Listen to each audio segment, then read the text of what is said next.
साथियों, अभी विजय गोयल जी ने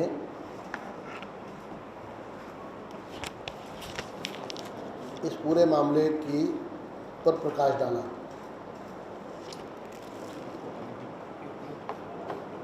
कुल मिलाकर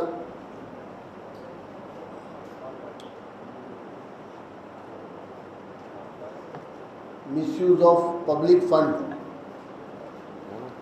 क्रिमिनल ब्रीच ऑफ ट्रस्ट, अगर इस सेक्शन जो 409 सेक्शन जिस पर आदेश हुए हैं, धारा 409 आईपीसी, इसकी एक ग्रेविटी अगर मैं आपके सामने बताऊं तो इसमें जो पनिशमेंट है, कन्विक्शन जो है, वो लाइफ टाइम इम्प्रिजनमेंट है। यानी कि इस पूरे केस की ग्रेविटी कितनी, ये कितना एक प्रकार का बड़ा अपराध किया गया है, गंभीर अपराध है, ये उससे आपको आइडिया लग सकता है। और ये 409 अगर विद 120B हो, आपराधिक षड्यंत्र यानी कि क्रिमिनल कॉन्स्पिरेसी के साथ हो, तो ये और भी गंभीर हो जाता है। तो 409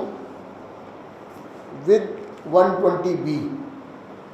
ये अपराध के अंतर्गत FIR दर्ज करने के आदेश हुए हैं। 2009 में लोकायुक्त में इस पूरे मामले की शिकायत दर्ज की गई थी और लगभग 4 साल के बाद 22 मई 2013 को लोकायुक्त द्वारा एक फैक्ट फाइंडिंग रिपोर्ट जारी की गई और राष्ट्रपति महोदय के पास भेजी गई, जिसमें रिकमेंडेशन की गई कि इन्होंने दिल्ली की मुख्यमंत्री misuse of public funds, misuse of as chief minister, उसकी दोषी करार दी जा रही है, दोषी पाई गई है, ये लोकायुक्त ने अपनी रिपोर्ट में कहा। और साथ में कहा कि 22 करोड़ 56 लाख रुपया आपके द्वारा मिसयूज किया गया है, जिसका लगभग 50% 11 करोड़ रुपया वो सरकारी खजाने में तुरंत जमा करें, वो स्वयं जमा करें या उनकी कांग्रेस पार्टी जमा करे, क्योंकि कांग्रेस और श्रीमती शीला दीक्षित दोनों बेनिफिशरीज हैं इस पैसे के दुरुपयोग के। ये मामला सिर्फ शीला दीक्षित पर नहीं रुक रहा है, ये मामला उससे आगे बढ़ गया, क्योंकि इस दुरुपयोग में जो कंप्लेंट हमने डाली है 6 जून 2013 को आईपीएस स्टेट पुलिस स्टेशन में,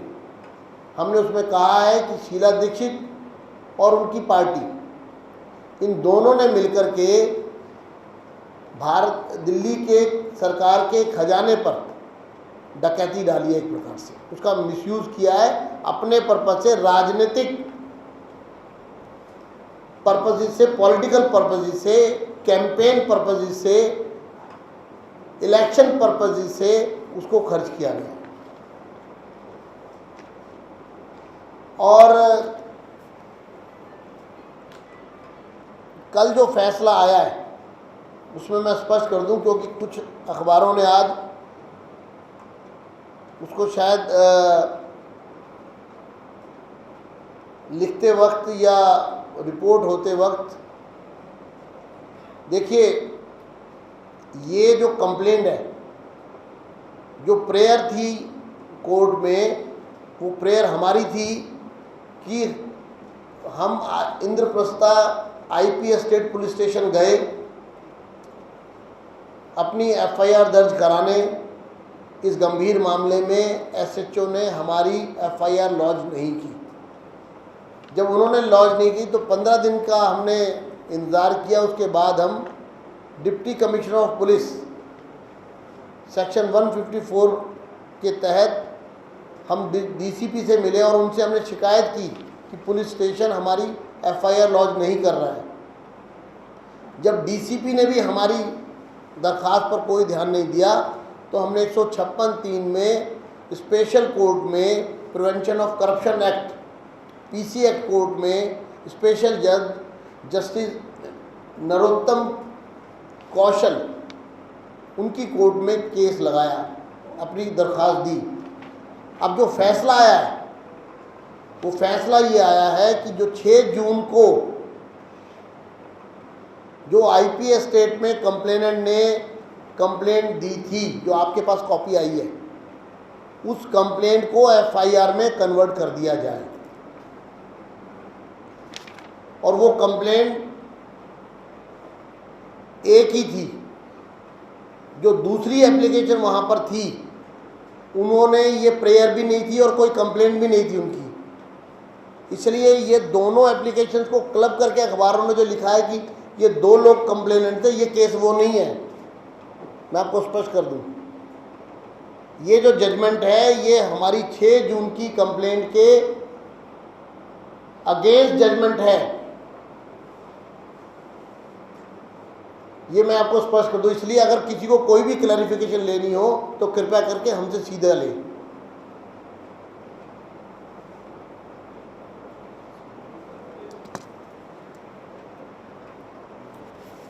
सवाल ये है कि इस बड़े मामले में हमारी कंप्लेंट दर्ज नहीं होगी तो आम आदमी को क्या होता होगा। प्रश्न ये उठता है अब कि 4 साल और लगभग 4 महीने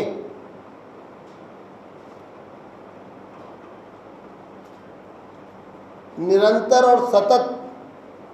प्रयास करने के बाद ये स्थिति तब आई है, यानी कि जो लोग सत्ता में बैठे हुए हैं वो किस प्रकार से अपने पदों का दुरुपयोग कर रहे हैं वो आपके सामने है। दूसरा, जो दिल्ली पुलिस की भूमिका है उस पर एक प्रश्न चिन्ह लगा है और जिस तरह से पुलिस ने हमारी कंप्लेंट दर्ज नहीं की और हमें डिप्टी कमिश्नर और कोर्ट तक जाना पड़ा और कोर्ट के अंदर भी कोर्ट ने पुलिस की रिपोर्ट को रिजेक्ट किया क्योंकि वो सेटिस्फैक्ट्री नहीं थी। इसमें हमको लगता है कि पुलिस अपनी जिम्मेदारी का ठीक प्रकार से निर्वाह नहीं कर रही है और एक और कॉन्स्पिरेसी हमको नजर आ रही है पुलिस और सरकार में। इस कॉन्स्पिरेसी को भी हम ध्यान में रखकर आने वाले समय में कदम उठाएंगे। और सवाल यह है कि दिल्ली की पुलिस जब हमारी कंप्लेंट नहीं लिख रही है एक पॉलिटिकल पार्टी के वर्कर की, तो आम आदमी जो अकेला है, जिसके पीछे कोई ताकत नहीं है उस प्रकार की, उसकी कंप्लेंट के बारे में दिल्ली के थानों में क्या हो रहा होगा आप समझ सकते हैं। पार्टी इस पूरे मामले पर को अंजाम तक पहुंचाएगी और श्रीमती शीला दीक्षित को तुरंत बर्खास्त किया जाना चाहिए। हम इसकी मांग करते हैं और उनकी इस मांग को लेकर भारत के राष्ट्रपति और उपराज्यपाल से मिलेंगे, जैसा श्री विजय गोयल जी ने कहा है। दिल्ली में इसको लेकर के आंदोलन होगा और इस सवाल का जवाब श्रीमती शीला दीक्षित और उनकी सरकार से मांगा जाएगा कि आपने जनता के खून पसीने की कमाई अपने व्यक्तिगत हितों को साधने के लिए दुरुपयोग की है, आप इसकी दोषी हैं और आपको तुरंत बर्खास्त किया जाए। जब तक उनको बर्खास्त नहीं किया जाता तब तक ये आंदोलन जारी रहेगा और वरना जनता की अदालत में तो 3 महीने बाद तारीख पड़ी हुई है। मुझे लगता है कि नहीं तो फिर जो फाइनल कोर्ट है इस देश का वो इनको बर्खास्त करने का काम करेगा, ऐसा हमारा मानना है। इस पूरे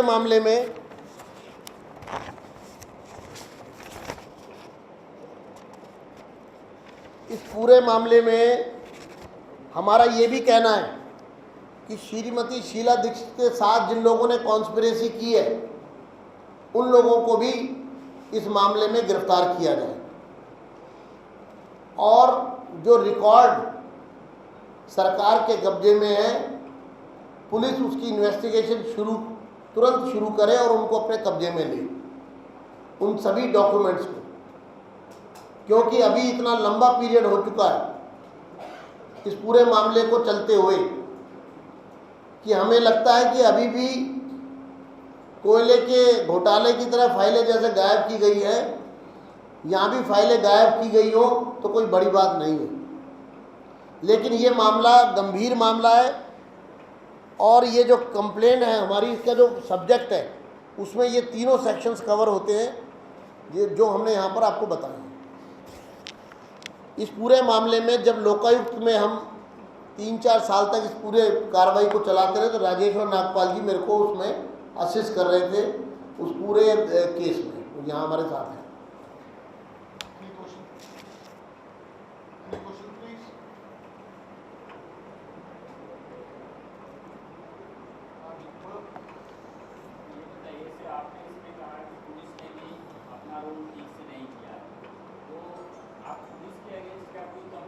बिल्कुल, हम पुलिस, देखिए पुलिस की भूमिका संदिग्ध है। अभी तक जितना भी कार्रवाई हुई है, चाहे वो हमारी कंप्लेंट गई हो, चाहे डिप्टी कमिश्नर के पास गए हो, उनका सीधा एक हाव भाव था कि हम मुख्यमंत्री के खिलाफ एफआईआर कैसे दर्ज कर लें, और वो इस तरह से व्यवहार किया गया था उस समय जिसमें ये साफ लगता था कि पुलिस, तो इसका मतलब ये है कि जो लोग सत्ता में हैं, पावर में हैं, इस देश के अंदर जो ताकतवर लोग हैं, उनके खिलाफ तो पुलिस कोई कार्रवाई करेगी नहीं। उसके बाद जब ये मामला कोर्ट में आ गया तो कोर्ट के अंदर भी जो रिपोर्ट सबमिट हुई हैं, अभी कल जब डिटेल ऑर्डर आएगा तो अभी चूँकि डिटेल ऑर्डर हमारे हाथ में नहीं है, डिटेल ऑर्डर पढ़ने के बाद हम फिर से आपसे बात करना चाहेंगे कि पुलिस की भूमिका और डायरेक्टरेट ऑफ प्रोसिक्यूशन उनकी जो भूमिका कोर्ट में थी इस मामले के चलते वक्त, वो संदिग्ध भूमिका थी। उसमें साफ लग रहा था कि चूंकि ये मामला चीफ मिनिस्टर के अगेंस्ट है, रूलिंग पार्टी के अगेंस्ट है, पावरफुल लोगों के अगेंस्ट है, तो उसको बचाने के लिए ऑल आउट एफर्ट्स कोर्ट में किए गए, ये हमारा कहना है। और इसलिए हम अभी इस मामले को, पहले हम सीबीआई में कंप्लेंट हम कर चुके हैं, गोयल साहब और हम सब लोग सीबीआई में ऑलरेडी कंप्लेंट डाल चुके हैं। हमें लगता है कि अगर इस मामले की गंभीरता को देखते हुए इस मामले को सीबीआई में भी लेकर के जाना पड़ा तो हम लेकर के जाएंगे फिर से एफआईआर होने के बाद। कोर्ट के ऑर्डर से स्पष्ट है कि मिली भगत थी पुलिस और मुख्यमंत्री